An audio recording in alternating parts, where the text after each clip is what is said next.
اعوذ باللہ من الشیطان الرجیم بسم اللہ الرحمن الرحیم رب اشرح لی صدری ویسر لی امری واحلل عقدۃ من لسانی یفقہوا قولی۔ السلام علیکم ورحمۃ اللہ وبرکاتہ۔ تو ہم نے کل جو ہم نے کلاس کری تھی اس میں ہم نے دیکھا تھا کہ معراج کا واقعہ جو ہے کہ آپ صلی اللہ علیہ وسلم کا نماز ملنا، اللہ سے ملاقات اور براق پہ جانا، یہ سب اپنی ڈیٹیلز کل ہم نے کور کری تھی۔ اور ہم نے کل یہ بھی دیکھا تھا کہ حضرت ابوبکر رضی اللہ تعالیٰ عنہ کو جو ہے الصدیق کا ٹائٹل کیسے ملا، ٹروتھفل۔ تو یہ قصے ہم نے کل دیکھے تھے۔ آف کورس مکے میں جو ہے بھلے ہم ہر روز وہ ڈیٹیلز کور نہیں کر رہے کس طریقے سے ظلم اور زیادتیاں ہو رہی تھیں، ہم نے ایک آدھ دن کیا ہے، اس میں نکالا ہے، پر اگر اس پہ بات نہیں ہوئی، جیسے کل کی کلاس میں کوئی خاص بات نہیں ہوئی اس پہ، تو یہ مت سمجھیے کہ وہ چیزیں نہیں ہو رہی تھیں، وہ چیزیں برابر چل رہی ہیں، بیک گراؤنڈ میں برابر چل رہی ہیں۔ تبھی آپ صلی اللہ علیہ وسلم جب طیب سے واپس آئے تھے تو انہوں نے پروٹیکشن مانگی تھی، اور ایک کافر نے ہی آپ صلی اللہ علیہ وسلم کو پروٹیکشن دی تھی، جس نے بوائے بھی ختم کروایا تھا، متیم۔ تو آج جو ہے ہم دیکھیں گے کہ یثرب میں ایک اور دروازہ کیسے کھلا اور دروازے کیسے کھلنے شروع ہوئے آپ صلی اللہ علیہ وسلم کے لیے یثرب میں۔ تو اس سال میں، جس سال میں سمجھیے کہ آپ صلی اللہ علیہ وسلم کو دو بڑے سیٹ بیک لگے، کہاں کے، کس کس کے؟ حضرت خدیجہ رضی اللہ تعالیٰ عنہ کا اور حضرت ابو طالب کا جو سیٹ بیک لگا۔ تو اسی سال میں جو ہے معراج بھی ہوئی، اور اسی سال میں جو ہے سمجھیے کہ ایک خوشخبری کہہ لیے، ایک دروازہ، ایک پازیٹیو ٹرن لینا سٹارٹ ہوا آپ صلی اللہ علیہ وسلم کی لائف میں، اسلام کی لائف میں کہہ لیجیے۔ تو جو ہے آپ صلی اللہ علیہ وسلم حج کا جو سیزن تھا، جب لوگ حج پہ آتے تھے تو آپ صلی اللہ علیہ وسلم کوشش کرتے تھے لوگوں سے ملنے کی، اور مینا کا جو میدان تھا اس میدان میں لوگ کیمپ لگا کے رہتے تھے 3 دن۔ تو آپ صلی اللہ علیہ وسلم جو ہیں وہ اس کیمپ میں، اس علاقے میں گھومتے تھے لوگوں سے بات چیت کرنے کے لیے، اور اپنا میسج جو ہے لوگوں کو پہنچاتے تھے اسلام کا، الرحمن کا۔ تو قرآن کی آیتیں سناتے تھے، اسلام سمجھاتے تھے کہ اللہ جو ہے وہ الرحمن الرحیم ہے، اور وہ ایک ہے، وہ ایک ہے، لا الہ الا هو الرحمن الرحیم۔ یہ کلمہ جو ہے آپ صلی اللہ علیہ وسلم ایکچولی سکھا رہے تھے کہ وہ جو اللہ ہے وہ محبت کا خدا ہے، اس کے ساتھ کوئی نہیں ہے عرش پہ، الرحمن علی العرش استویٰ، کہ عرش پہ صرف الرحمن ہے۔ یہ توحید ہے اسلام کی، کہ محبت کا خدا ہے، اس کے علاوہ کوئی اور خدا نہیں ہے، اللہ الرحمن۔ تو آپ صلی اللہ علیہ وسلم جو ہیں عقبہ ایک جگہ پڑتا ہے، مینا سے مکے کے بیچ کا جو راستہ ہے، سمجھیے یہ کعبے کے بیچ کا جو راستہ ہے، اس کے بیچ میں ایک ایریا پڑتا ہے جسے عقبہ کہتے ہیں۔ وہاں پہ تھوڑا سا روڈ کا ڈسکرپشن بھی دیا ہوا ہے کچھ کتابوں میں، کہ تھوڑی سڑک جو ہے وہ اوپر اٹھتی ہے پہاڑوں کی طرف اس جگہ پہ۔ خیر، اب انہوں نے ملا دیا ہو یا نارمل کر دیا ہو تو مجھے پتہ نہیں۔ تو وہاں پہ عقبہ جو علاقہ تھا، وہاں پہ آپ صلی اللہ علیہ وسلم کو یثرب سے، یثرب مطلب مدینہ، ابھی ہم یثرب جو بول رہے ہیں وہ مدینہ ہے، مدینہ کا ایکچوئل نام یثرب تھا، بعد میں مدینہ کہلایا گیا وہ۔ تو یثرب سے جو ہے 6 لوگ جو کہ خزراج قبیلے کے تھے، مدینے میں 2 بڑے قبیلے تھے، ویسے تو اور بھی قبیلے تھے پر 2 بڑے تھے، خزراج اور اوس۔ تو اور یہ دونوں جو قبیلے تھے یہ ایکچولی ایک ہی خاندان سے تھے، بٹ بعد میں 2 خاندان ہو گئے تھے یہ وقت چلتے۔ تو خزراج قبیلے کے جو ہیں 6 لوگ آپ صلی اللہ علیہ وسلم کو ملے تھے، جو کہ یثرب کے تھے۔ ان 6 لوگوں کا واقعہ کیا تھا؟ اگر ان 6 لوگوں کا واقعہ بتاؤں تو ایکچولی یہ لوگ جو ہیں، یثرب میں ماحول یہ تھا کہ پہلے یثرب کا ماحول بتاتا ہوں پھر ان لوگوں کا بتاتا ہوں، کمنٹ کرتا ہوں کہ دشمنی سے، مار کاٹ سے، خون خرابے سے یثرب جو ہے بٹا ہوا تھا، کہ بہت مار کاٹ، خون خرابہ۔ اس کو وہاں پہ جنگیں ہوئی تھی جسے بوات کی جنگیں کہتے ہیں. بوات اگر انگلش میں پڑھیں گے تو بیٹل آف بوات آئے گا. یہ جو ہے یثرب میں چل رہی تھی. 3-4 جنگیں ہو چکی تھی اس میں. جیسے کروسیڈز لمبی وقت تک کئی جنگیں ہوئی ہیں نا, تو بیٹل آف بوات بھی کہتے ہیں کہ کئی جنگیں تھیں اس میں. 3 بڑی جنگیں ہو چکی تھیں آپس میں قبیلے والوں میں, خوب خون خرابہ, خوب مار کاٹ, اور کوئی پیس آنے کا کوئی پوائنٹ نہیں تھا کہ کوئی پیس آنے والا ہے, کوئی امن آنے والا ہے کہ لوگ رکیں گے. دور جہالت میں تھے, بدلہ تو لینا ہی لینا تھا, معاف کیسے کر سکتے ہیں؟ ارے معاف کر دیں گے تو ہمیں کمزور سمجھیں گے, معاف کر دیں گے تو ہم کو ختم کر دیں گے. یہی دور جہالت کی, یہی جاہلوں کے جو ہے نا آرگیومنٹ ہوتے ہیں, لاجک ہوتے ہیں. تو اس لیے علم لینا بہت امپورٹنٹ ہے, ورنہ انسان جاہل کا جاہل رہ جاتا ہے. تو وہ خوب جنگیں ہوتی تھی, کوئی نظر نہیں آتا تھا کب یہ رکنے والی ہیں. بھلے اس مومنٹ میں لوگ رکے تھے مارنے سے, لڑنے سے, کیونکہ اتنے مار کاٹ ہو چکی تھی کہ لوگ تک جو ہیں ان کو تھا کہ بھائی تھوڑا سا رکو, اب تھوڑا رک کے لڑیں گے, ہے نا, کہ جی break, time out. Boxing match میں گھنٹی بجی, ابھی تم ادھر جا کے بیٹھو, ہم ادھر جا کے بیٹھتے ہیں, پھر دوبارہ ایک دوسرے کو ماریں گے. تو اس طریقے سے وہ کوئی پیس نہیں تھا, لوگوں کو پتا تھا کہ پھر سے شروع ہوگی یہ لڑائی. تو جو ہے کہتے ہیں نا کرونک ڈیزیز کہتے ہیں کہ جو کہ ٹھیک نہ ہو, جیسے ڈائبٹیز ہو گئی, ٹھیک ہی نہیں ہوگی, امید ہی نہیں ہے کہ کانفلکٹ کبھی ختم ہونے والا ہے. اور آج ہماری دنیا میں بھی نا بڑے کانفلکٹ ہیں جو لگتا ہے کہ کبھی ختم نہیں ہونے والے. بڑے کانفلکٹس ہیں دنیا بھر میں. میں کوئی جگہوں کو پوائنٹ نہیں کر رہا, پر آپ کی نظروں میں خود بہت کانفلکٹ ہوں گے جو جن پہ کوئی امید نہیں آتی. جو لوگ ان پہ کام کرتے ہیں, کوشش کرتے ہیں کہ یہ معاملہ سلٹے, ان کانفلکٹ کو سلٹے, تو لوگ کہتے ہیں نا امید ہو جاتے ہیں کہ یہ کبھی بدل نہیں سکتا. ویسے ہی حال ان کا تھا کہ ہمارے جو لوگ ہیں نا یہ کبھی نہیں مانیں گے. ایسے لوگوں کو یقین آ گیا تھا کہ جی ہمارے قبیلے والے کبھی سمجھ میں نہیں آئے گا. کچھ سمجھدار لوگ تو ہوتی تھی, جیسے 6 جو ہیں یہ سمجھدار تھے, میں بتاؤں گا ان کا. تو جو ان میں سمجھدار لوگ تھے وہ چاہتے تھے کہ ہمارے یثرب میں بھی جو ہے امن آئے, سکون آئے. پر جو جاہل لوگ تھے ان کو سمجھ میں ہی کہاں آتا, ان کو امن, سکون, پیس یہ سمجھ میں نہیں آتی ان کو یہ لینگویج. تو وہ تو ریزنز ڈھونڈتے ہیں لڑنے کے لیے. تو جو سمجھدار لوگ تھے ان کو پتا تھا کہ ہمیں کوئی لیڈر چاہیے جو اس جھگڑے کو, ہمارے جو قبیلے ہیں ان کو یونائٹ کر سکے, ان کو جوڑ سکے, اس جھگڑے کو ختم کرا سکے. ہمیں کوئی لیڈر چاہیے, کیونکہ لیڈر ہم اس کو نہ سمجھیں کہ جو یہ بتائے دشمن کون. لیڈر وہ ہوتا ہے جو یہ بتائے کہ دشمن کو دوست کیسے بنائے. ہم آج کے مسلمان بھی بالکل یہ جو جاہلوں کا لاجک ہوتا ہے نا اس میں ڈوبے ہوئے. ہم لیڈر اسی کو سمجھتے ہیں جو بتائے دشمن کون. جبکہ یثرب تک کے لوگوں میں جو سمجھدار لوگ تھے یثرب میں, جیسے 6 لوگ جن کے بارے میں ابھی بات کریں گے ہم, یہ بھی اتنے سمجھدار تھے جبکہ اسلام میں نہیں تھے اس وقت, پر اتنے سمجھدار تھے کہ سمجھتے تھے کہ لیڈر وہ ہوتا ہے جو کہ لوگوں کو یونائٹ کرتا ہے.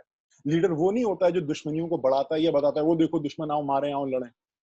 تو جو سمجھدار لوگ تھے وہ کہتے تھے ہمیں ایک لیڈر چاہیے, ہمیں ایک لیڈر چاہیے, ورنہ یہ کبھی نہیں رکے گا, یہ جہالت کبھی نہیں رکے گی ہماری.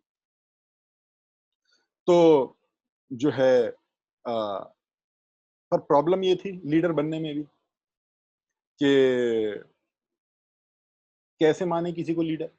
اب اگر خزراج قبیلے کا کوئی لیڈر بنتا ہے تو اوس قبیلے والے نہیں مانیں گے کہ خزراج والے کو کیوں ہم بادشاہ مانے, اپنا لیڈر مانے.